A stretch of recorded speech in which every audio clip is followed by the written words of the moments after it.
Hello, everybody. My name is Lizzie Jones, and today I'm going to be talking about ethics. I know, yay. However, hopefully you'll enjoy this a little bit more because we're not talking business ethics. I'm going to be talking today about ethical shopping. I'm going to discuss why we should buy ethically, how we can decide the role we want to play within our economy, and finally, how we can take responsibility for the products that we buy. So here's why we should buy ethically. First off, we can make a difference in our world. Here's a few scary statistics from the National Geographic. 40% of plastic produced is packaging, used just once, and then discarded. In 2015, Americans purchased about 346 plastic water and soda bottles per person. Additionally, research by the Ellen MacArthur Foundation suggests that global clothing production has doubled in the past 15 years, and that the textile industry emits more greenhouse gas emissions than international shipping and aviation combined.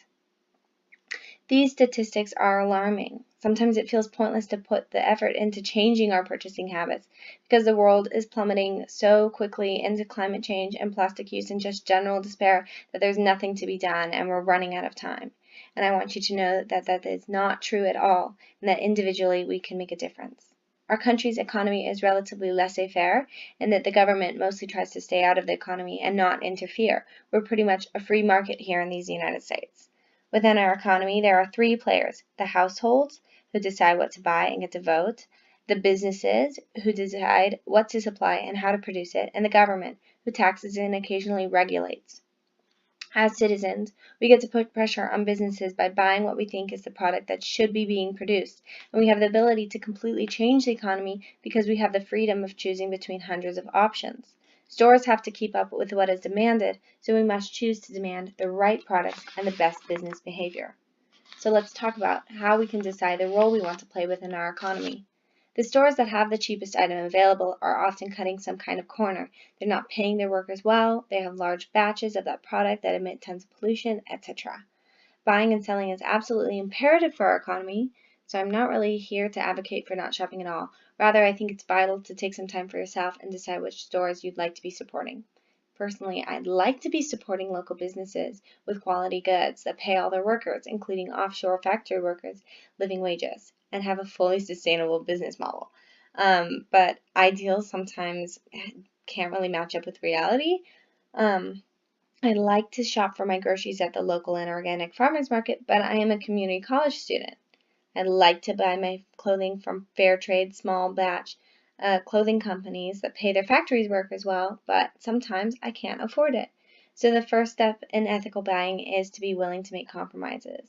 The number one way I do it is to buy products used. In Portland, luckily, I can simultaneously support small businesses by going to thrift shops because there are dozens of thrift shops in Portland that are small businesses.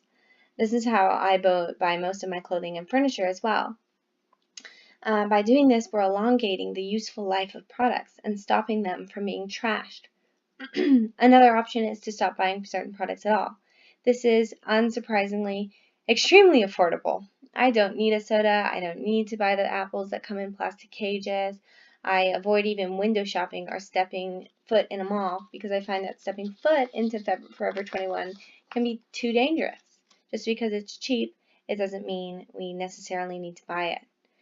Another option to think about is your day ahead. For example, if you're going to go grocery shopping and get a coffee from Stumptown, then maybe bring along a few reusable bags and a coffee cup, and bam, there you go, zero waste. This brings me to my last point, and that is we need to take responsibility for the final resting place of the things that we buy. Think about it. When we see images of the giant heap of trash in the middle of the ocean, who takes responsibility for that? Is it the individual who bought the product, the people who made the product, the governments that allow that product to be tossed into the ocean? Ultimately, it's all of the above, and it's you and it's me, because we are guilty too. We spend a lot of time and energy into deciding how to spend our money. I might spend an hour picking out a shirt that is, say, like $15, and then it took me an extra hour to earn that cash, so that there's 2 hours into buying that piece of clothing. However, when it comes time to throw that shirt away, how much time do I spend thinking about where that shirt is going next? Honestly, very little. Same with plastic sandwich bags or Amazon packaging. So the big ways to do it are, of course, reduce, reuse, recycle, and buy things with a long, usable life. By all means, donate to Goodwill, but remember that in 2015, 11% of donations to Goodwill still ended up in a landfill. There's still too much stuff in the world. So to conclude this talk, I really want to say that this is, for one thing, it's a really crazy, hard venture. Really, though, I would like to challenge us all in one way, by forcing ourselves to imagine the life of every single product we buy, and not giving in to the idea that we always have to have more stuff. Being grateful for the products that we have is really important. And feeling unsatisfied with our furniture or clothing or shoes means that we're probably giving into advertising. I also want us to feel empowered. We're pretty unique in that we as consumers get to demand for ethical products, and we get to vote for ethical choices, such as voting for representatives who advocate for limiting pollution and production and encouraging fair trade. And we also, since I'm talking to a business class, are someday going to be making decisions on part of a business, deciding if you want to make ethical business choices. And that's kind of the trifecta of influence, you guys. When I talked about our economy, there's individuals, there's government, and there's businesses. And we hit all three. That's amazing. So of course we can change the world with that kind of influence. So there you have it. I hope you're a tiny bit inspired. I definitely am. I'm no perfect zero waste persona.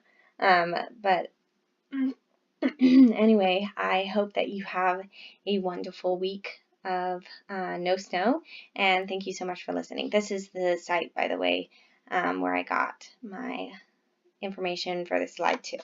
So thank you so much.